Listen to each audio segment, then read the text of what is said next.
Imagine believing you've come out on top. For Marcus, this was his victory dinner. Out with his new, younger girlfriend, celebrating the life he'd carved out for himself. He had moved on. He had upgraded. But across the gleaming restaurant, he spots a shadow from his past. His ex-wife, Sophia. And she's not just surviving. She's radiant. He watches, paralyzed in a fog of jealousy and disbelief, as one of Asia's wealthiest men kneels and proposes to her. This isn't just a tale of a chance encounter. It's about the ultimate shift in power and the moment a man realizes he didn't just lose his wife, he lost himself. Let's dive in. The air in the Starlight Pavilion, perched atop the 70th floor of the Pinnacle Financial Tower in Jakarta, was thick with the scent of opulence and truffle-infused cuisine. The restaurant was a glittering jewel suspended above the vibrant, chaotic beauty of the city below.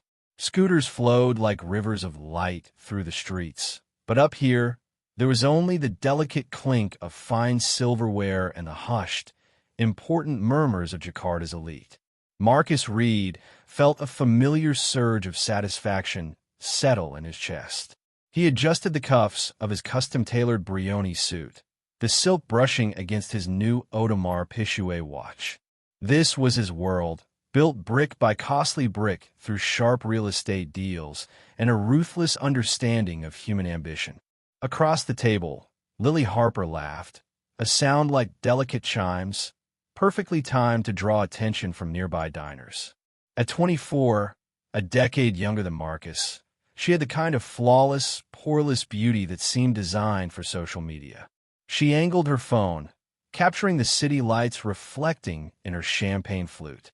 "Isn't this just perfect, darling?" she cooed, her thumbs swiping expertly across the screen. Sky-high vibes. Luxury life. Best boyfriend. Marcus flashed a practiced smile that didn't quite reach his eyes. "Only the best for you, Lily." He had met her 6 months after his divorce from Sophia was finalized. Lily was a breath of fresh, uncomplicated air. She didn't challenge him, didn't linger in the long, contemplative silences he'd grown to despise in Sophia. She admired his success, celebrated his wealth, and, most importantly, made him feel like the powerful man he'd always aspired to be. She was the prize that proved he'd made the right choice. Leaving Sophia, he told himself for the 1,000th time, was not a failure. It was an upgrade, a strategic shedding of dead weight. He scanned the room, a king surveying his court. He recognized a fintech CEO here, a shipping tycoon there. He nodded discreetly, a subtle flex of his social standing. Then his eyes caught on a figure by the panoramic window. The world tilted. It was Sophia. Not as Sophia anymore, just Sophia. She stood with her back to the room, silhouetted against the glittering cityscape. He'd know that silhouette anywhere. The graceful curve of her neck, the way her auburn hair was swept up, revealing the delicate nape he once loved to kiss. She wore a simple, elegant emerald dress, not flashy like Lily's sequin cocktail gown, but something more potent, understated, confident, utterly self-assured. A cold, unfamiliar feeling coiled in his gut. It wasn't just surprise, it was annoyance and invasion. This was his place, his victory lap. What was she doing here? She had never liked venues like this, calling them soulless, preferring a gritty street food stall in Kamang with its plastic stools and bold flavors. "Darling," Lily's voice broke through his stupor. "You okay? You look like you've seen a ghost." "I'm fine," he said, his voice tighter than intended. He forced his gaze back to Lily's bright, unlined face, but Sophia's image was burned into his retinas. He couldn't help it. His eyes kept drifting to her table by the window. She wasn't alone. A man sat across from her. Marcus couldn't see his face clearly, just the back of a well-tailored suit and a head of silver-flecked hair. They weren't talking much, just existing in a comfortable stillness that stood in stark contrast to the performative chatter at his own table. Sophia laughed, a soft, genuine sound that the restaurant's acoustics nearly swallowed. But Marcus heard it. It struck him deep, a sound from their early days before his ambition consumed everything. An ugly, possessive thought flared. Who is he? Some mid-level expat? A boring historian from her preservation projects? He sized the man up mentally, a habit from his business dealings. The suit was quality, but that meant little. Sophia had no concept of money or status. That had been one of their biggest problems. She was content with her small world of architectural restoration and academic papers, blind to the hunger that fueled him. Is that her? Lily squinted, following his gaze, her voice dropping to a conspiratorial whisper. Oh my gosh, is that your ex-wife? Marcus flinched. The words ex-wife from Lily's lips felt like a violation. It is, he clipped out. Lily's eyes glittered with predatory curiosity. Wow, small world. She looks different. She looks the same. Marcus snapped, then regretted his tone. No, I mean, Lily tilted her head, analyzing. She looks more polished. I always pictured her as mousier from what you said. Marcus didn't reply. He had painted a picture of Sophia for Lily, a narrative that suited his version of events. A dowdy, unambitious woman who couldn't keep up, who held him back with her simple needs and moralistic judgments. Seeing her here, radiating a quiet luminescence that had nothing to do with him, felt like a betrayal of that narrative. He watched as the man across from her took her hand. It was a simple gesture, but it sent a jolt of pure, uncut jealousy through Marcus. He had held that hand, placed a ring on that finger. The memory was vivid, almost painful. The fine bones of her hand, the coolness of her skin. He felt Lily's hand on his arm. Don't worry, darling. You definitely traded up, she said with a wink, but it felt cheap. The dinner continued, but the taste of the Wagyu steak turned to ash in his mouth. The champagne was flat. Every laugh from Lily grated, every touch an irritation. His focus was a laser beam on Sophia's table. He was a man watching a foreign film without subtitles, desperate to decipher the plot. Then came the moment that cleaved his life into a new before and after. The silver-haired man stood, tall with an air of effortless authority. He moved to Sophia's side. She looked up at him, a question in her eyes. Marcus's heart hammered. No, it can't be. The man turned slightly, and a jolt of recognition, cold and sharp, shot through Marcus. It was Victor Langston. Not just any Victor Langston. The Victor Langston, the British-American tech titan, billionaire philanthropist, whose face graced the cover of Forbes last month. A man whose wealth made Marcus's considerable fortune look like pocket change. Victor Langston was a legend, a titan who didn't just move in the circles Marcus aspired to. He created them. And now, he was kneeling before Sophia. The restaurant seemed to hold its breath. The ambient chatter faded. Every eye was on the couple by the window. Victor opened a small velvet box, and the diamond inside caught the light, exploding into 1,000 tiny suns. It wasn't just a ring, it was a star. Victor's voice was too low to hear, but his expression was one of profound, unguarded sincerity. He wasn't performing. He was utterly focused on the woman before him. Sophia's hands flew to her mouth. Her eyes, which Marcus knew could hold oceans of emotion, glistened with tears. She looked at Victor, then the ring, then back at Victor. A slow, radiant smile spread across her face, a smile of such pure, unadulterated joy that it physically hurt Marcus to witness. She nodded, a small, simple gesture. The restaurant erupted in polite applause. Lily gasped beside him, her phone, forgotten moments ago, now recording the scene. Oh my gosh, Marcus, that's Victor Langston. He's proposing to your ex-wife. Marcus didn't hear her. He was frozen, a statue carved from disbelief and a suffocating sense of powerlessness. The power imbalance he'd cultivated his entire life, the one that defined his marriage to Sophia, had been inverted with the force of a tidal wave. He wasn't the winner. He hadn't upgraded. He was the man who had thrown away a diamond, only to watch someone else pick it up and recognize it as a star. In that moment, sitting beside his pretty, shallow prize, surrounded by the trappings of success that suddenly felt hollow. Marcus Reed felt like the poorest man in the world. The morning light in Sophia's apartment in Jakarta's Menteng district was soft and forgiving, filtering through floor-to-ceiling windows, casting gentle shadows across polished hardwood floors. The space was a reflection of her, minimalist, warm, filled with purpose.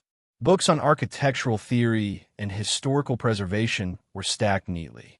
Her sketches and blueprints of restored colonial villas and sustainable community spaces were pinned to a large corkboard. The diamond on her left hand felt impossibly heavy, a foreign celestial body not yet part of her orbit. Last night felt like a dream, beautiful, overwhelming, terrifying. The hushed awe of the restaurant, the sincere weight of Victor's words, the impossible sparkle of the ring. She brewed coffee, the familiar ritual grounding her. The rich, dark aroma of Java beans filled her small kitchen. She had said yes. In that moment, with Victor's earnest, kind eyes on her, it had felt like the most natural thing in the world. He saw her not as an accessory or a project, but as a partner. He listened to her talk about the structural integrity of 19th-century Dutch balustrades with the same rapt attention he gave to quarterly earnings reports. But now, in the quiet morning, doubts crept in, ghosts of her past whispering insecurities she thought she'd banished. A billionaire? What could a billionaire see in you? The quiet preservationist who prefers dusty archives to gala dinners. The whispers had a voice, and they sounded like Marcus. She sank into a soft linen armchair, cupping the warm mug. She couldn't stop herself from recalling him last night, glimpsed as she and Victor left, swept up in congratulations from strangers. His face, shocked, his smile frozen, a brittle mask. Beside him, a young, beautiful woman stared, her phone raised like a tiny weapon. Seeing him hadn't brought the searing pain it once would have. Instead, it was like looking at a stranger wearing a familiar face. The man she'd loved, or thought she'd loved, was gone, erased by years of subtle dismissals and quiet betrayals. Flashback 2 years ago. The air in their sleek, glass-walled villa in Bali's Seminyak district was stale with unspoken words. Marcus was late again. Sophia had cooked his favorite dish, ayam batu, the fragrant aroma of grilled chicken and spices now faded and cold. She sat at the large teak dining table they'd bought on their honeymoon in Ubud, tracing the wood grain with her finger. She'd just learned her proposal to lead the restoration of Jakarta's old colonial post office had been accepted, the culmination of her doctoral work. She was bursting to tell him when he walked in just before midnight, the smell of expensive perfume, not hers, clinging to him. He didn't notice the food or her hopeful, expectant look. Long day, he grunted, loosening his tie and heading for the bar. I have good news, she began, her voice small. Great, he said, pouring a large whiskey, his eyes vacant. Listen, Sophia, I'm exhausted. Can it wait? It's about the post office project. I got it. I'm the lead. He paused, glass halfway to his lips, blinking as if processing something irrelevant. Oh, right, the old building thing. That's nice. Good for you. Nice. Good for you. The words were like stones dropped into a deep well. Her monumental achievement, the project that made her soul sing, was reduced to a passing compliment, a pat on the head. It's a big deal, Marcus, she said, her voice trembling. It's a national heritage site. I know, he said impatiently. But it's not exactly paying for this house, is it? It's a passion project, a hobby. That was when she knew. It wasn't a single dramatic moment of finding a lipstick stain collar. It was this slow, corrosive acid of dismissal. The way he systematically devalued everything she was, everything that wasn't a reflection of him or his ambition. Her work was a hobby. Her friends were boring academics. Her contentment was a lack of drive. He had chipped away at her sense of self for years, so gradually she hadn't noticed until she was hollowed out. The affair, discovered a month later through a conveniently left open laptop, was not the disease. It was a symptom of the man he'd become, someone who needed constant external validation, for whom a loyal, intelligent, loving partner was simply not enough. She had to be a trophy. And when she refused to be polished and placed on a shelf, he found a shinier one. The divorce was quiet and brutally efficient. He thought he was generous, letting her keep the small apartment and giving her a settlement that, to him, was pocket change. He didn't realize he was giving her the one thing she truly needed: freedom. Freedom to breathe, to be. In flashback, Sophia took a shaky breath, the memory still holding a faint ache. Her journey back to herself had been an architectural one, surveying the wreckage, clearing the debris of Marcus's opinions and expectations, then slowly rebuilding her life on a new foundation of her own making. That foundation was her work. She poured her pain, focus, and love into stone, plaster, and glass. She won awards, gave lectures, found her voice again, not just as a preservationist, but as a woman. She met Victor Langston not at a party, but at a work site.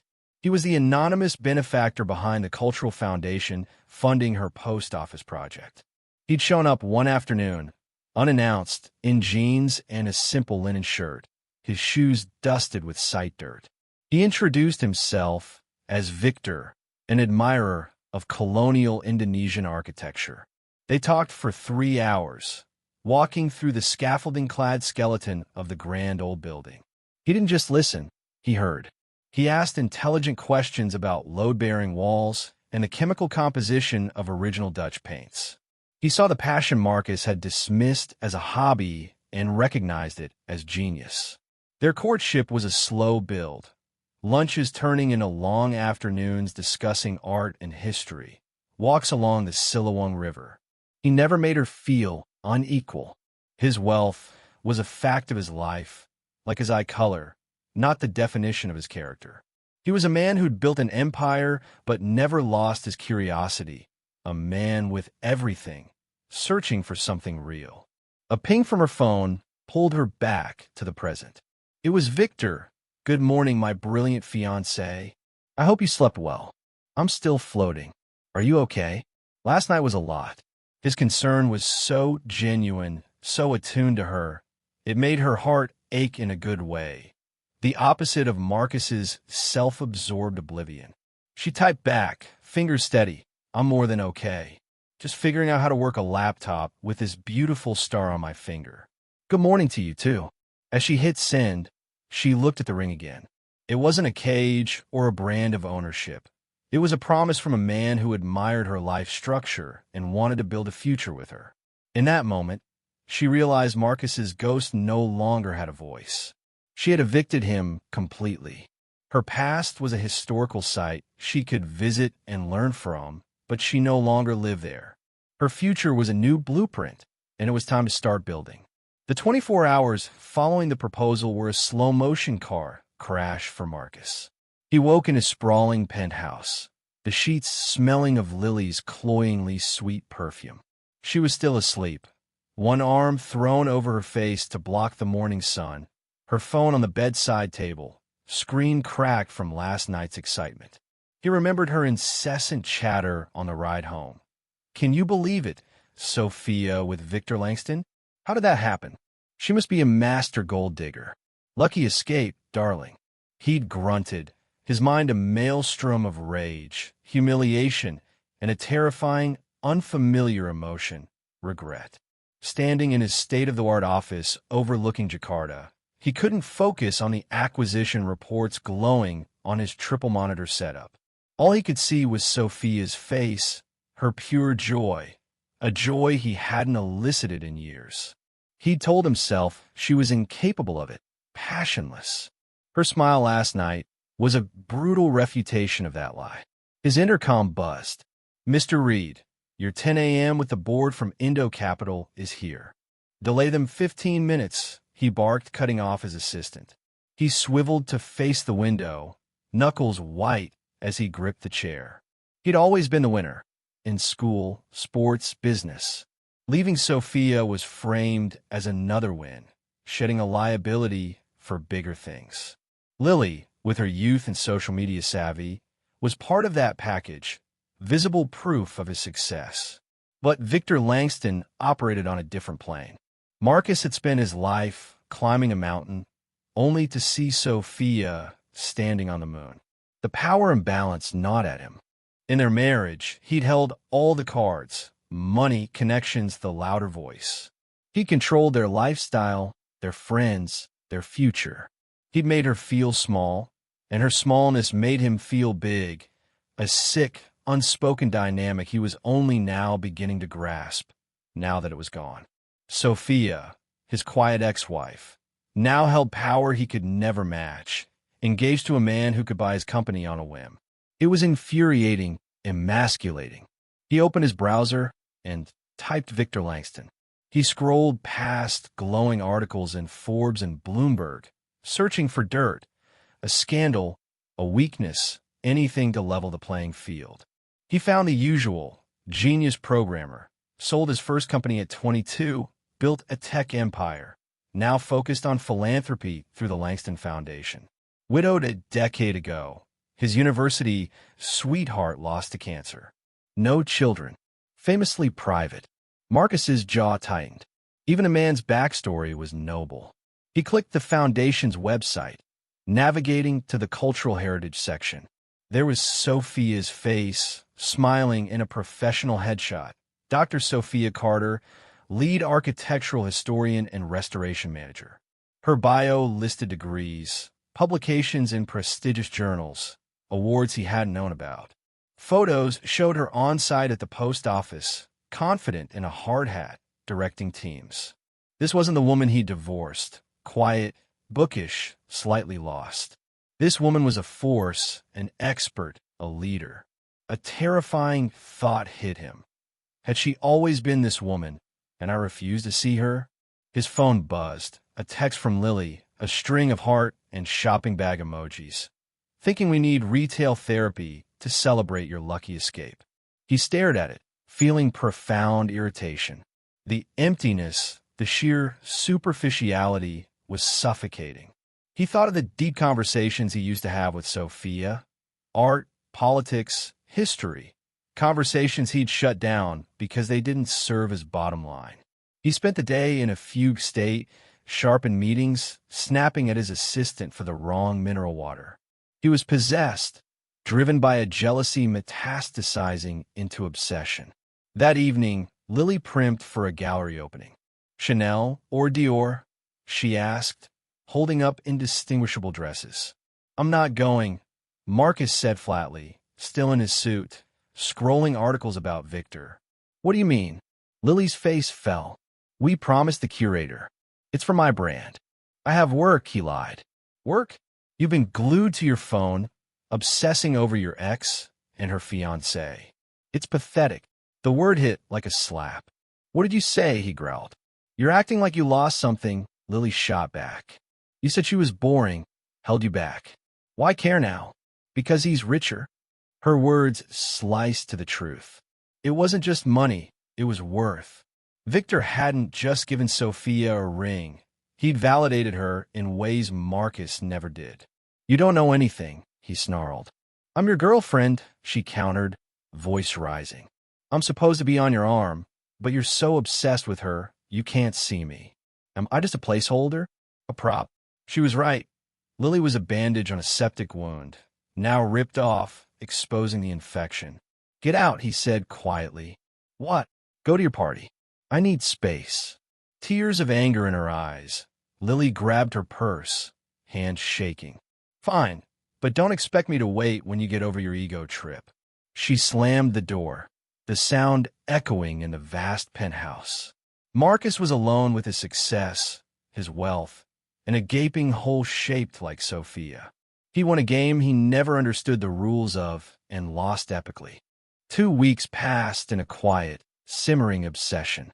His work suffered. His relationship with Lily became a cold war of curt texts and silences. He hired a private investigator, claiming to protect Sophia, but really digging for a weapon to tarnish Victor. The report was clean. Victor was brilliant, fair, a dedicated philanthropist.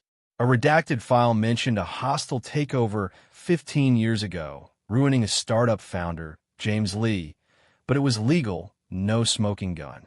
Desperate, Marcus fabricated a reason to see Sophia, a loose end from their divorce. She agreed to meet, not at a cafe, but at the Borobudur Temple in Yogyakarta, where she was overseeing a preservation assessment for her foundation. He found her amid ancient stone reliefs, discussing carvings with a local historian. She radiated confidence in linen trousers and a cotton shirt, hair tied back. Her eyes held no pain, just calm appraisal. "Marcus," she said evenly, dismissing the historian. "Thank you for coming." "Sophia," he replied, voice hollow. "You look well." "I am," she said, a fact, not a pleasantry. He launched into his lie about a shared asset. She listened, unreadable, then nodded. "Send the paperwork to my lawyer. Her details are the same." As she turned away, he blurted, "Wait, that's not the only reason I came." She paused, gaze steady. "I suspected as much." He floundered under her calm. "This man, Victor Langston, do you know who he is? What he's capable of?" A faint, weary smile touched her lips. "I know exactly who he is, Marcus. He funded the post office restoration. He reads my research, understands it. He's a kind, decent man who loves me for who I am, not who he wants me to be." Each word was a surgical cut, laying bare their marriage's failure. "Kind and decent," Marcus scoffed, holding up his phone like a shield. "I dug up something. 15 years ago, he destroyed James Lee's startup, Innovate Solutions. Bankrupted him. Is that kind?" He expected shock, doubt. Instead, Sophia's expression softened with pity. "I know about James Lee. Victor told me on our third date. It's his biggest regret. He was young, aggressive, wrong. He spent 5 years mentoring James, helping him build a better company. They're friends. James and his wife are coming to our wedding." The ground dissolved beneath Marcus. His weapon turned to dust, his petty motives exposed. "Why are you doing this, Marcus?" she asked firmly. "Why sabotage my happiness?" "I'm protecting you," he lied, the words sour. "No, you're not," she said, stepping closer, her power stark. She stood among ancient relics she understood, while he was lost in the ruins of his own making. "You're trying to reclaim a narrative where you're the winner, and I'm the sad woman left behind. You can't stand that I thrived, that a man you admire saw value in what you discarded." She saw him so clearly it was terrifying. "The power imbalance in our marriage. I'll let you have it, Marcus, thinking if I made myself smaller, you'd feel bigger. That was my mistake. I'll never make myself small again." With heartbreaking finality, she said, "I hope you find what you're looking for. But it's not with me. It never will be. Contact me only through lawyers. Goodbye." She walked away, receding into the sun-drenched courtyard, leaving Marcus with ancient ghosts and the rubble of his actions. He'd come to expose Victor, but his own motives were laid bare. The problem wasn't Sophia's inadequacy. It was his. The gala for the Pan-Asian Architectural Excellence Awards in Singapore was the year's most anticipated event, held at Marina Bay Sands, a monument to modern ambition. Tonight, the focus was on history. The grand prize was expected to go to the team behind the Jakarta post office restoration, Sophia's crowning achievement, a public validation of her salvation. Marcus wasn't invited, but secured a ticket with a large donation to a sponsor. His confrontation with Sophia had shattered his delusions, but a darker resolve formed. If he couldn't be the hero, he'd be the villain. He dug deeper into the James Lee affair, paying ex-employees for slivers of dirt, crafting a twisted narrative of Victor as ruthless and predatory. He fed it to a sleazy online journalist known for takedowns, timing the article's release for 9 p.m. during the gala's main award, aiming to stain Sophia's perfect night and sowed doubt about Victor. He watched from a back table as Sophia, breathtaking in deep sapphire silk, a custom Vietnamese design, moved through the crowd. She wore little jewelry beyond the engagement ring, which drew all light to it. Victor stood beside her, not overshadowing, but as an equal partner. They greeted architects, philanthropists, and ministers, a true power couple, their strength rooted in mutual respect and shared purpose. Marcus felt a bitter pang that nearly choked him. Lily had left him last week, her words echoing Sophia's. "You're in love with a ghost, Marcus. I can't compete." He was truly alone. The ceremony began, celebrating project after project. The presenter, a renowned Japanese architect, praised the post-office restoration as a project that resurrects a soul, led by visionary Dr. Sophia Carter. Her photo filled the screens, the room applauding warmly. "We're honored to have the project's benefactor, Mr. Victor Langston," the presenter added. As they took the stage, Marcus's phone vibrated. 9 p.m. The article was live. Phones lit up, whispers spreading like a virus. Sophia accepted the sculptural award, her face luminous. She paused, sensing the shift, glancing at Victor, who nodded reassuringly. He knew. Her eyes found Marcus in the back, his triumphant sneer, and she understood. Setting aside her speech, she spoke clearly. "Before I thank my team, I must address a story circulating about my fiancé, Victor, regarding a business deal 15 years ago. He shared this regret with me early in our relationship. The story omits the years he spent making amends, the friendship forged from conflict, the humility learned, lessons that shaped the philanthropist he is today." She turned to Victor, eyes full of trust. "I'm marrying a man who's not perfect, who's made mistakes. I'm grateful because I'm not perfect either. Our lives are messy, and true strength is acknowledging failures and building a better future." Her gaze found Marcus again. "Some seek power by tearing others down, living in shadows of resentment. That's not strength, it's the hollowest weakness. True power is building beauty, preserving history, standing by those you love, not despite their flaws, but because of their grace." Stunned silence followed, then a single clap grew into a thunderous standing ovation, not just for the award, but for Sophia's courage, integrity, and love. Marcus was frozen, the applause a crushing force. His plan hadn't just failed, it had backfired spectacularly, illuminating Sophia and Victor's strength. He tried to tarnish them, but made himself irrelevant. The article became a case study in failed character assassination. Victor's reputation was enhanced, but Sophia was the star, lauded for grace and strength. Marcus fled Singapore, haunted by her words, "That is the hollowest form of weakness."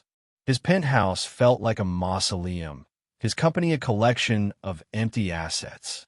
He'd accumulated wealth, status, a trophy girlfriend, only to realize he had no foundation, a gleaming facade with nothing behind it. Hitting rock bottom was a slow, quiet sinking. He stopped going to the office, stopped answering calls, sitting in his silent apartment, confronting the man in the mirror. He saw the insecurity driving his ambition, the fear that belittled Sophia's passions, the emptiness he'd tried to fill with validation. A month later, a cream-colored envelope arrived, a wedding invitation for Victor and Sophia's private ceremony at a restored 17th-century Javanese temple she'd helped preserve. A handwritten note from Sophia read, "Marcus, I don't expect or want you to come. We're moving into a life of light and joy, wishing you no ill will. Find something to build for your soul. It's the only architecture that lasts." It was not reconciliation, but absolute grace. A release, handing him the key to his future if he was brave enough to use it. He didn't attend the wedding. Instead, he sold his penthouse, resigned as CEO, promoting his capable deputy, and sold his flashy possessions. With the funds, he started an anonymous foundation for young, underprivileged entrepreneurs in rural Indonesia, passion projects he'd once dismissed. His life became quiet. He moved to a modest apartment in a less trendy district, visited historical sites he'd ignored, read the books Sophia loved, excavating his past to understand the man he'd been and failed to become. One rainy afternoon a year later, in a humble cafe in Jakarta's Old Quarter, he saw a newspaper photo of Sophia and Victor opening a community learning center they'd funded. Sophia, pregnant, her hand on a gentle swell, stood beside Victor, their smiles genuine. Marcus looked at the picture for a long time. There was no jealousy, no rage. The hollow ache was gone, replaced by bittersweet peace. He lost Sophia, the life he thought he wanted. But in losing it all, he was beginning the slow, arduous process of finding himself. His redemption was not a grand gesture, but a quiet, internal one, building a foundation for his soul, as she'd advised. It was the only architecture that lasts. This was never a story about who won or lost.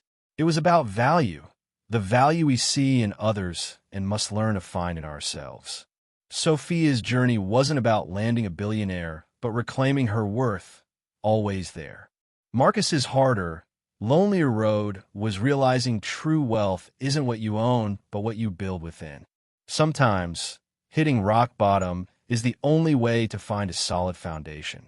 Thank you for joining this emotional journey. If this story touched you, please like and share it with someone who'd appreciate its tale of resilience and redemption. Subscribe and turn on notifications for our next deep dive into the human heart.